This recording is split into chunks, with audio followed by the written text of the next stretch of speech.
Hi, I'm Wyatt Cash with Scoop News Group.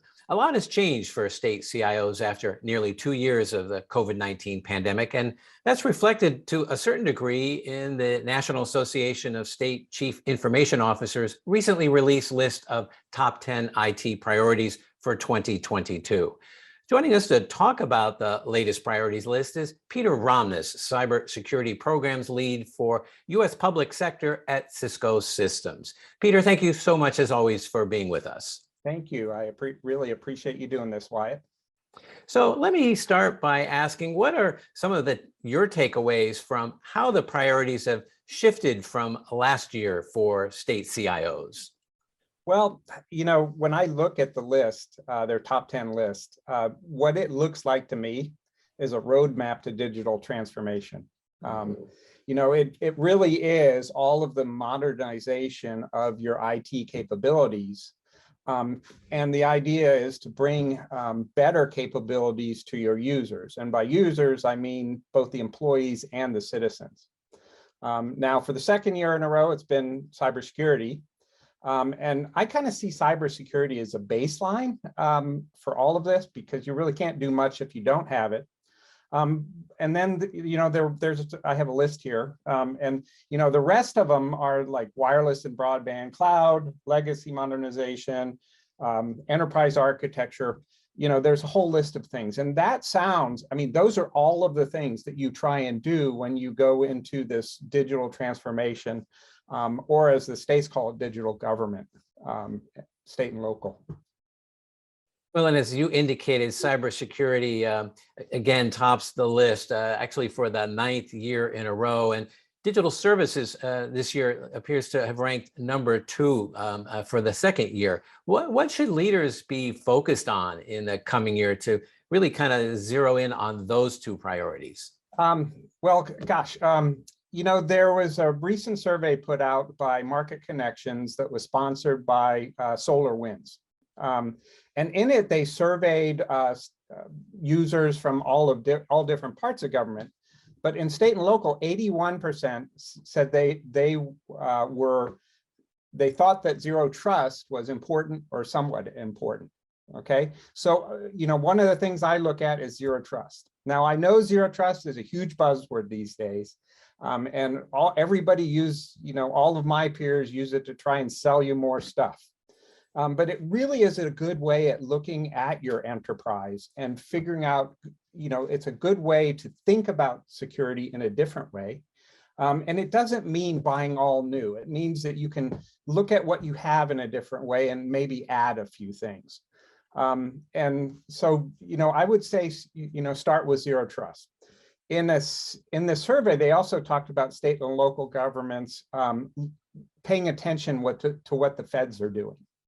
And in the executive order and many other things in federal, they're talking about zero trust also. So I think that's a good way to start. Well, how would you say that state and local leaders can take advantage of the Biden administration's recently passed infrastructure bill to specifically fund their cybersecurity initiatives? Wow. So the infrastructure bill, known as, Infrastructure Investment and Jobs Act, right? It has $2 billion in it specifically for cybersecurity. Now, of that, $1 billion is grants to states and $1 billion is FEMA grants for cybersecurity projects.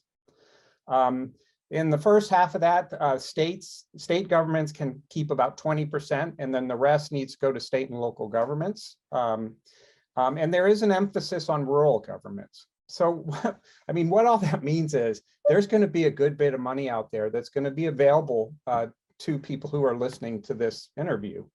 And it's an opportunity to fix blind spots, to add, address threats, and to, it may be even to meet mandates. But there's a lot of opportunity out there, and each state will have different ways of applying for the grants, and FEMA has their own way, and so I urge people to apply.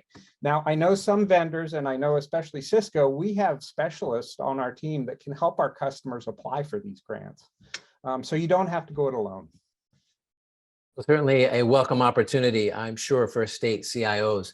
And then perhaps lastly, Peter, what is one recommendation you'd leave with agency leaders when it comes to building their strategies for the coming year?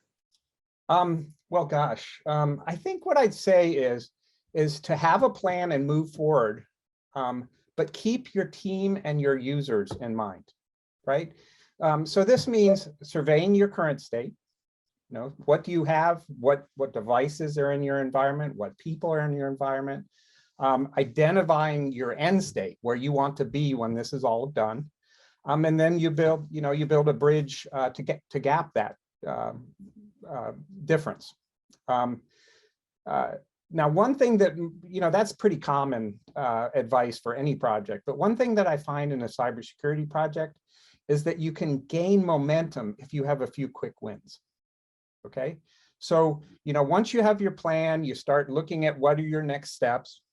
And if you can identify some things that you can implement quickly and get good cyber results, then that gives your team, a little pat on the back to keep them motivated.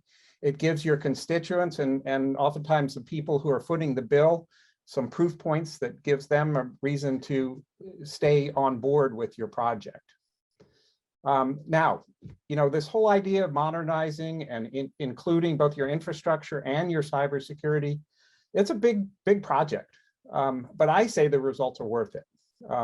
When you integrate and automate your digital infrastructure and cybersecurity, one, it makes the job less tedious for your IT and cyber people. It makes it a better job. They like coming to work. It also makes it that you can respond quicker to citizen needs. You can create new things that you might not have even thought of before because you have really good, you can be assured that your data is protected. So, once again, it's a huge job. And again, we can help. Our teams have tools that can help you survey. We can help you come up with, plans to move forward. And so we're here to help, and really any of our account managers can help with that. But really, it's a big job.